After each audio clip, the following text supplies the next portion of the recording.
নেতাকে আমরা মেনেছি।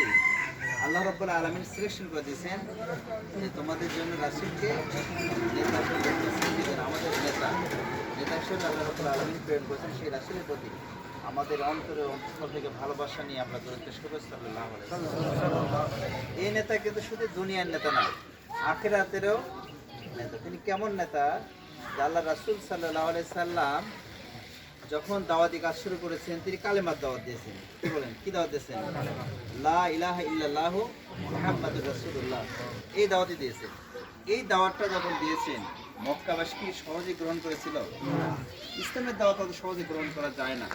কারণ মক্কাবাসী বুঝেছিল যে এই দাওয়াত যদি আমরা গ্রহণ করি, তবে দেখা যাবে যে শুধুমাত্র যে লা ইলাহা ইল্লাল্লাহ এই কথা মেনে নেওয়ার মাধ্যমেই আমাদের আধিপত্য শেষ হয়ে যাবে, আমাদের রাজত্ব শেষ হয়ে যাবে, আমাদের কর্তৃত্ব শেষ হয়ে যাবে। কারণ এখানে কর্তৃত্ব চালু হবে কার? মহান রবের। এই জন্য তারা সহজে মেনে নিতে পারেনি যে রাসূল সাল্লাল্লাহু আলাইহি সাল্লামকে 40 বছর বয়সে নবুয়ত পেয়েছেন, তার আগ মুহূর্ত পর্যন্ত